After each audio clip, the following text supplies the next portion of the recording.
Join me in welcoming our speaker, Robert Kennedy, Jr.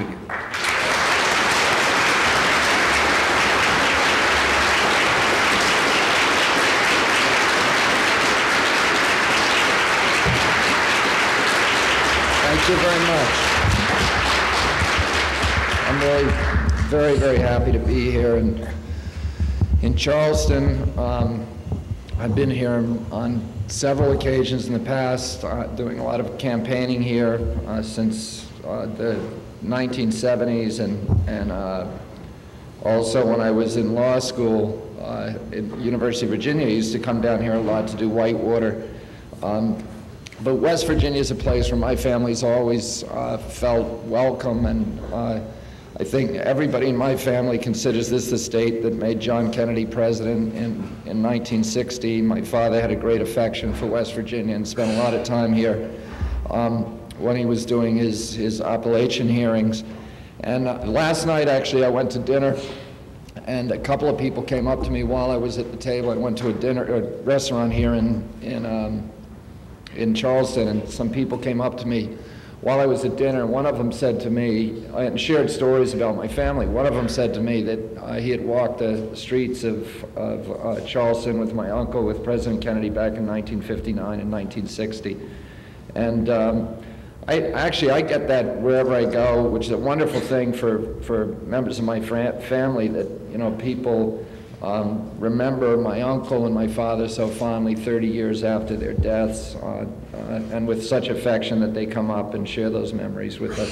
And it's a great thing. But all of my life, people have come up and said, you know, you're Jack's nephew, or you're Bobby's son, or you're Ted's nephew, or you're Joe's brother, or I go to Maryland. I go to Baltimore now. My sister's lieutenant governor, and she's running for governor there. And, you know, people say you're Kathleen's brother, or Patrick's cousin, or whatever.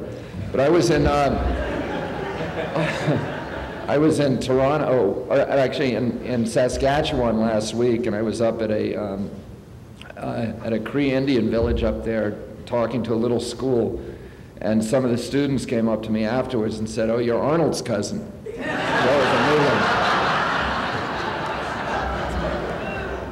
one. Anyway, I'm gonna, you know, I was thinking about what I'm going to talk about today, and about this state, I think, more than any other, has had to struggle with the tension between economy and community. The coal mining industry from throughout West Virginia's history has posed a problem for the state, which is how do we live sustainably, how do we provide communities that give our children the opportunities for dignity and enrichment and safety, while at the same time exploiting this product that is so important, but at the same time provides such hazards to the communities.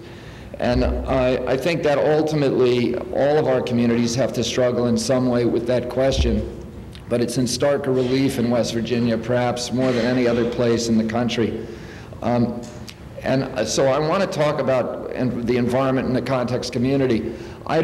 For me, I'm an environmental advocate, and I have been for almost 20 years as a profession.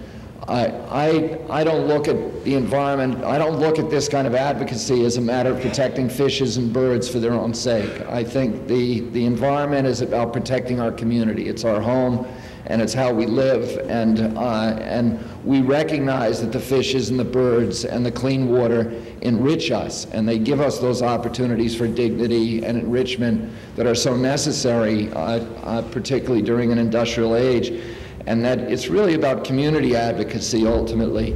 I work for a group called Riverkeepers. I'm the president of the National Waterkeeper Alliance, which is the alliance of all the riverkeepers around the country. There are now about 75 of them licensed in the United States. And the people who started this movement were people who probably never used the term environmentalists to label themselves. They were people who were fighting on behalf of their community. The first Riverkeeper was started by a blue-collar coalition of commercial and recreational fishermen on the Hudson River back in the mid-60s, and in a little village called Crotonville, New York. We have on the Hudson River one of the oldest commercial fisheries in North America. It's 350 years old. Many of the people I represent come from families that have been fishing the river continuously since Dutch colonial times. It's a traditional gear fishery. They use the same fishing methods, the ash poles, the gill nets, the small open boats that were taught by the Algonquin Indians to the original Dutch settlers of New Amsterdam, and then passed down through the generations. And one of the enclaves of the commercial fishery on the Hudson is a little village called Crotonville, New York, which is about 30 miles north of New York City on the east bank of the river. And the people who lived there in 1966 were not your prototypical kind of tweed-jacketed, affluent, pipe-smoking environmentalists who's trying to preserve distant wilderness areas in the Rockies or the Sierras or what have you. They were factory workers, carpenters, lathers, electricians. Half of them were involved in the commercial fishery. They're fishing or crapping the Hudson River for at least some part of their income. For the most part, very few of them had any expectation that they would ever see Yosemite or Yellowstone or the Everglades, the national parks. They didn't have the money to bring their families on those kind of vacations. For them, the environment was their backyard. It was the bathing beaches and the swimming holes and the fishing holes of the Hudson River. Richie Garrett, who was the first president of Riverkeeper, which was then called the Hudson River Fishermen's Association, he used to say about the river, it's our Riviera. It's our Monte Carlo. Richie Garrett was a grave digger from Austining, New York. He used to tell his new followers, I'll be the last to let you down. But in 1966, Penn Central Railroad began vomiting oil from a 4.5-foot pipe in the Croton-Harmon rail yard. And the oil came up the river on the tides, and it blackened the beaches, and it made the shad taste of diesel so that they couldn't be sold down at the Fulton Fish Market in New York City. And all of the people in Crotonville came together in the only public building in the town, which was the Parker Bale American Legion Hall. It was a room probably about 2/3 this size.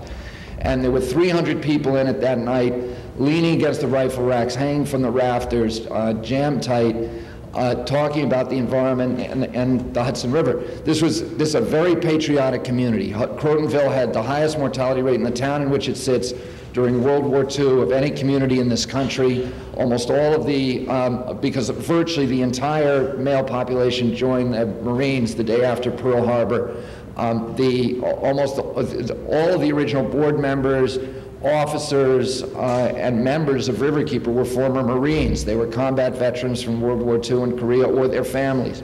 These weren't radicals, they weren't militants, they were people whose patriotism was rooted in the bedrock of our country.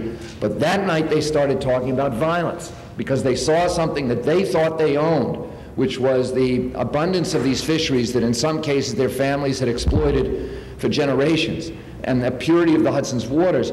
And it was being stolen from them by large corporate entities over whom they had no control. And they'd been to the government agencies that are supposed to protect Americans from pollution, to the Corps of Engineers, the Conservation Department, and the Coast Guard, and they were given the bum's rush. At one point, a Corps colonel, after 20 separate visits by Richie Garrett, who was a former Marine, and another former Marine named Art Glauca, after 20 separate visits to the Corps office, begging the Corps to do its duty and stop this discharge from the Penn Central pipe, the Corps colonel finally told them in exasperation, these are important people.